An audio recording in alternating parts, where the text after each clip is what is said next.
Surgery లేకుండా sciatica, spondylitis, frozen shoulder కి కేవలం 45 నిమిషాలలో నొప్పి లేని అత్యాధునిక చికిత్స ప్రాణ పెయిన్ క్లినిక్. డీకేజే టెక్నాలజీస్ బాధితులు మరోసారి సమావేశమయ్యారు. సీఎం రేవంత్ ను కలిసి తమ గోడు చెప్పుకుంటామంటున్నారు. తక్కువ పెట్టుబడితో అధిక లాభాలంటూ అమాయకులను నమ్మించి ఏకంగా 700 కోట్లు కొల్లగొట్టింది డీకేజే టెక్నాలజీస్. తెలంగాణ, ఏపీ, కర్ణాటక, మహారాష్ట్రకు చెందిన సుమారు 5,000 మందికి పైగా డీకేజెడ్ బాధితులున్నారు. హైదరాబాద్ కి చెందిన బాధితులంతా కోఠీలో సమావేశమయ్యారు. మరింత సమాచారం తెలుసుకుందాం. మా ప్రతినిధి రవికుమార్ అందిస్తారు.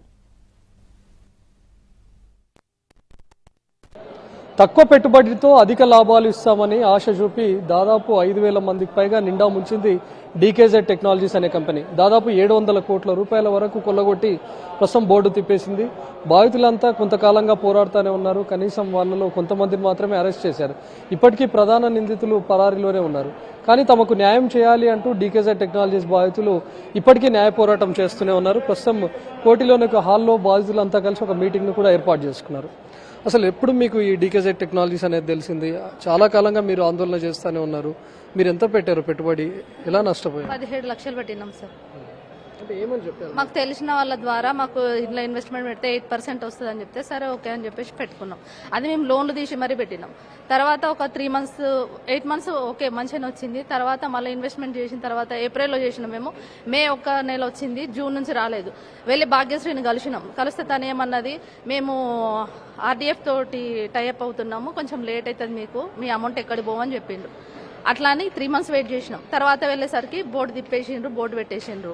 మీరు ఫస్ట్ టైం ఎంత ఇన్వెస్ట్మెంట్ పెట్టారు? మీరు పెట్టిన దానికి ఎన్ని నెలల పాటు ఎంత లాభాలు ఇచ్చారు? 3 పెట్టినాం సార్. 3 పెట్టినాం. మళ్ళీ 6 మంత్స్ తర్వాత మాకు ఓకే అనిపించింది.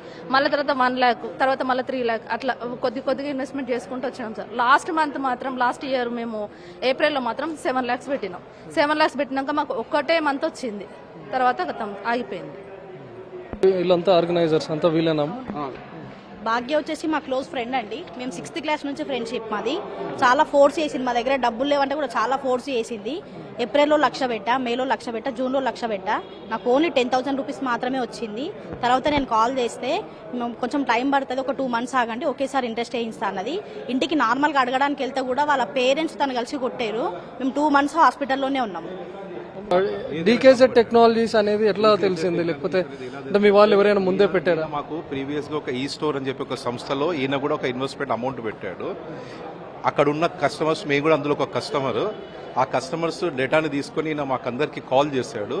కాల్ చేసి, సార్ మీరు అక్కడ నష్టపోయారు ఈ స్టోర్లో, మీరు మా వద్దకు రండి, డీకేజెడ్లో మంచిగా ఉంది, 2018 నుంచి ఈ కంపెనీ ప్రారంభమై నడుస్తుంది, మీకు మంచి రిటర్న్స్ ఇస్తున్నాము, 9% రిటర్న్ వస్తుంది, ఇది మీకు హలాల్ పైసా, ఈ పైసాతో మీరు ఉమ్రా కూడా చేయొచ్చు అని చెప్పి ఈ బట్టేబాజ్ నమ్మించాడండి.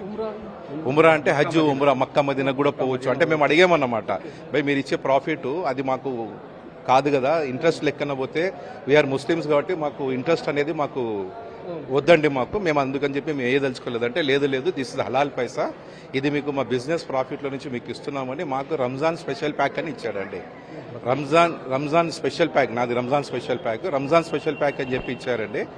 అందులో నుంచి నాకు మార్చి 20వ తారీఖు మేము అమౌంట్ వేసామండి. ఈయనని పిలిచి ఈయననే అమౌంట్ తీసుకున్నాడు. ఈయననే మాకు మీరు అంటే మీ సెంటిమెంట్ తో ఆడుకున్నారు, ఏదైతే మీరు బలంగా నమ్ముతారో వాటినే చూసి ఆడుకున్నారండి. మేము ఆల్రెడీ ఏదైతే దెబ్బ తిన్నామో వాడికి చెప్పాను కూడా, బాబు మేము ఆల్రెడీ दूध का जला जो है ना छाछ को भी फूक के पीना पड़ेगा, तो हम ऑलरेडी जो है ना मार पड़ावा है हमको, ఆల్రెడీ మేము దీనికి మేము అనుభవించాము, మాకొద్దు బాబు అంటే ఈయన ఉండే, లేదు సార్ మీకు సార్ బాధితులైతే నాకు ఉన్నంత వరకు అయితే ఇప్పుడు మా గ్రూప్ అయితే ఒకటి డీకేజెడ్ ఒరిజినల్ అని చెప్పి ఇక్కడ ఎంతమంది అయితే సభ్యులు ఉన్నామో ఈ సభ్యులమైతే 850 మంది మాకు ఆన్లైన్లో ఉన్నామండి. అయితే వీళ్ళకు ముఖ్యంగా కమ్యూనిటీ పేరుతోనే మోసం చేశారు.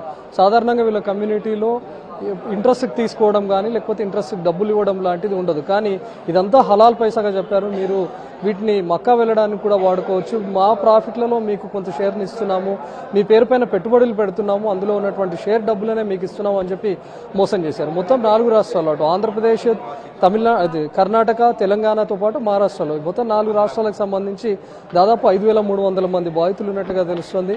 మొత్తం 700 కోట్ల రూపాయలకు పైగా ఫ్రాడ్ చేసింది డీకేజెడ్ టెక్నాలజీ సంస్థ. ఇందులో కొంతమందిని అరెస్ట్ చేశారు. ఇప్పటికే ప్రధాన నిందితులు ఎవరైతే ఉన్నారో వాళ్ళు పరారీలు ఉన్నారు. వాళ్ళ కోసం పోలీసులు గాలిస్తున్నారు.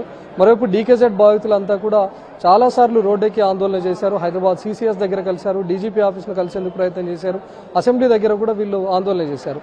మా డబ్బుల్లో మాకు కొంతైనా వస్తే బాగుండు, లేకపోతే ప్రధానంగా నిందితులు ఎవరైతే ఉన్నారో మోసాలకు పాల్పడి మమ్మల్ని చీట్ చేశారో వాళ్ళను కఠినంగా శిక్షించాలి అని చెప్పి వాళ్ళు డిమాండ్ చేస్తున్నారు. కెమెరామెన్ రాజా రమేష్, రవికుమార్, NTV, కోటి నుంచి.